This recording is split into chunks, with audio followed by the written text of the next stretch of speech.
C'est le mec, une nouvelle vidéo et nouveau débrief. Aujourd'hui, de cette finale de la Coupe de France entre Monaco et le Paris Saint-Germain, c'est parti.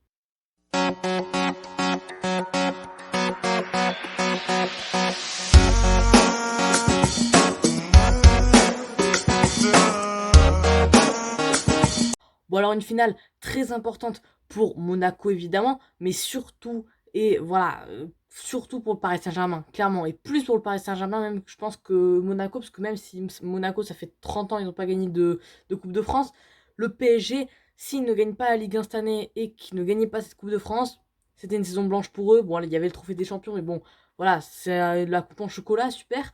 Donc voilà, il fallait absolument qu'ils gagnent ce match, clairement ultra important. Alors Monaco évidemment, ça fait partie de l'histoire, une Coupe de France, mais voilà, je pense que l'enjeu était plus gros côté parisien que monégasque. Mais voilà, évidemment que les deux équipes avaient envie de remporter ce trophée.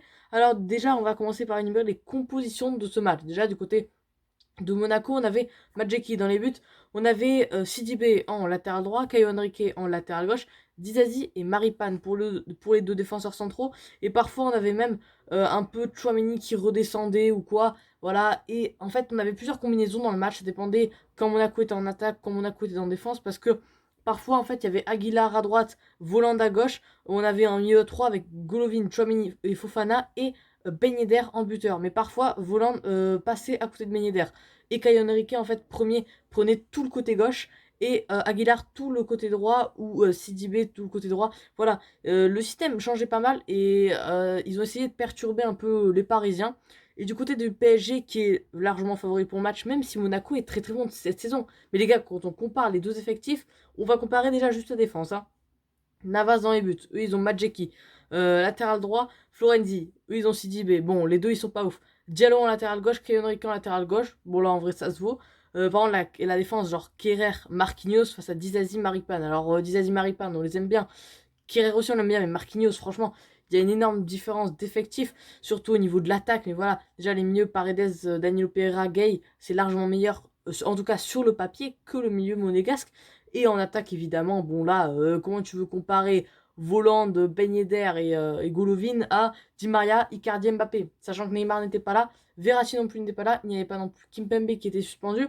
Donc voilà, et les gars, on l'a vu clairement, Mbappé, moi j'ai trouvé les gars dans ce match seul au monde, le pauvre, il se faisait encercler par tout le monde, son équipe était vraiment pas ouf, franchement, respect Mbappé, hein. Pour les enjeux du match, comme je l'ai dit, pour le PSG, c'était absolument de gagner. Et je pense que les enjeux, comme j'ai dit tout à l'heure, étaient plus grands côté parisien que monégasque, même si côté monégasque, ils étaient très grands, évidemment.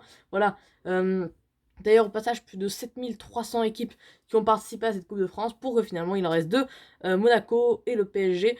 Voilà, donc je tiens à féliciter toutes ces équipes parce que voilà, c'est des équipes amateurs qui en plus parfois n'ont pas pu jouer beaucoup de matchs cette saison puisque le football amateur a été suspendu. Mais voilà, on a eu des surprises comme Canet Roussillon qui a sorti Marseille, comme Rumi Vallière qui est allé jusqu'en demi-finale. Voilà, on a eu pas mal de surprises et c'est la magie de la Coupe de France et on en verra tous les ans des surprises comme ça. Donc voilà les amis pour les compositions et les enjeux du match. Maintenant on va pouvoir passer au débrief tout simplement du match. Le match les gars, la première mi-temps, elle a été mais trop chiante. Elle était ennuyante. Les gars, j'ai failli m'endormir devant cette première période. C'était, mais le meilleur truc, c'était le truc, je vous jure les gars, quand la voiture, là, vous savez la petite voiture qui amène le ballon, quand elle a amené au point à la ligne médiane pour commencer le match, ça c'était plus amusant que, et c'était plus, et moins ennuyant que le match en lui-même. En tout cas, cette première période. Parce qu'on s'est fait chier, mais c'était fou ça. Euh, alors, il n'y a pas d'occasion jusqu'au but du PSG. Clairement, il n'y a aucune occasion. On a des mini-frappes anodines, mais en fait, on n'a quasiment même pas de frappe, hein. On a eu une frappe dans la surface de Danilo Pereira contrée. Euh, et sinon, c'est tout. Bref, erreur énorme du Zazie sur un 6 mètres. Voilà. Il regarde pas, en fait, il est comme ça. Et en même temps, du coup, il y a le ballon qui lui passe sous les pieds. En plus, le pire, ce qui fait une deuxième erreur, le pauvre, c'est que au lieu de faire écran sur Mbappé et d'attendre un peu, en fait, il va comme un détraqué sur Mbappé. Du coup, Mbappé bénéficie du contre favorable. Il met Icardi dans les meilleures conditions puisque face au gardien il n'y avait personne puisque Mbappé avait fait la passe. Du coup ça fait un 0 pour le PSG. Je crois le but il est arrivé vers la 20e, 25e minute de jeu, un truc comme ça. Et Paris ne va pas s'arrêter là. D'ailleurs, très bonne relance de balle du PSG. Et Mbappé, à un moment, les gars, sur une action, j'aimerais revenir sur cette action. Mbappé, à un moment, il a été incroyable. Il est parti, il y avait eu un corner pour Monaco. Il part de la défense, il fait tout. Et le pire, c'est qu'il fait pas une Neymar, il en fait pas trop. Pile au bon moment, il la met à Di Maria. Alors Di Maria gâche tout, dommage, mais voilà, il y avait du mieux. Et franchement, là, Mbappé, le pauvre, il était tout seul au monde, tout ça. Mais bref, un moment sur une occasion assez similaire, une passe de, je crois, Icardi, peut-être sur Florenzi tout seul, laissé seul. Il frappe, alors sa frappe est un peu excentrée sur le gardien, mais voilà, arrêt de Madjeki, donc ça fait toujours 1-0 pour le Paris Saint-Germain. Et à un moment, Monaco aurait pu revenir quelques minutes avant la fin de cette seconde période sur un coup franc un peu repris par Tchouaméni, c'était un peu bizarre. Navas aurait pu se faire surprendre par ce cafouillage dans la surface de réparation sur ce coup franc, mais le gardien costaricien est beaucoup trop expérimenté pour cela. Voilà, donc 1-0 à mi-temps pour le PSG. Honnêtement, c'est assez mérité parce que Monaco a absolument pas été dangereux. Après le PSG, à part cette frappe, à part ce but en fait d'Icardi, le PSG n'a pas été dangereux. On a eu cette frappe de Florenti, mais bon, c'est une mini frappe, franchement, c'est pas une frappe incroyable.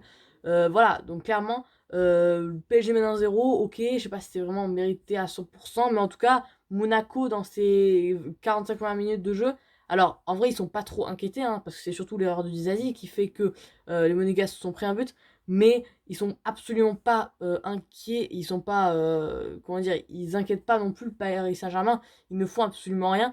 Donc voilà, Monaco ne peut s'en vouloir qu'à eux-mêmes, et j'ai été très déçu de cette première période de l'AS Monaco, voilà. Mais par contre, j'ai été très surpris par la première période de Kylian Mbappé. Même si voilà, Mbappé, on le sait, c'est un super joueur cette saison. Et je pense que s'il n'est pas là au PSG cette année, le PSG, je sais même pas s'ils sont sur le podium. Donc voilà, et le PSG, s'il faut, ils se font éliminer en huitième. Donc voilà, euh, Mbappé quand même, on sait ce qu'il vaut, mais là franchement il était seul au monde, le pauvre. Ce qui m'a le plus surpris, c'est que toute l'équipe était à la ramasse comparée à Mbappé. Du coup voilà, 1-0 à la mi-temps pour le Paris Saint-Germain. Les amis, dès le début de la seconde période, Monaco va se montrer entreprenant puisqu'ils vont avoir une occasion. Super passe de Caio Henrique pour Ben Yedder qui coupe en fait. Alors il y a peut-être un petit hors-jeu, mais Ben Yedder se retrouve bel et bien face à Navas et il frappe sur le gardien costaricien qui arrête ce ballon. Toujours 1-0 pour le PSG. Et quelques minutes après, Monaco va encore attaquer. Centre-tir de Gelson Martins qui finira sur la barre. Monaco pousse, frappe à main de Crépin Diatta, mais qui finira dans les gants de Keylor Navas. Voilà les amis. Maintenant, on va pouvoir passer donc au top et au flop de ce match. Déjà pour les tops, je vais mettre évidemment l'homme du match selon moi, Kylian Mbappé, incroyable contre son ancien club. Voilà. Même si honnêtement les gars, je critique souvent parce que parfois il y a des matchs où il peut pas être là, où il est pas très bon tout ça, mais là cette saison, il sauve le PSG et il les sauve encore sur ce match. Il est incroyable. Qui je pourrais mettre également euh, J'aurais peut-être mis Danilo, mais Diallo, je veux dire, mais finalement, en vrai, il a pas été fou. Navas a été pas mal, honnêtement. Qui a été bon? Bah, les gars, en fait, je crois que c'est tout, hein. Il n'y a pas eu de très bons joueurs. Et dans les flops, 10 à 6, c'est vraiment à cause de lui, le but, malheureusement, même s'il fait pas exprès, tout ça, tout ça. Et qui je pourrais mettre d'autres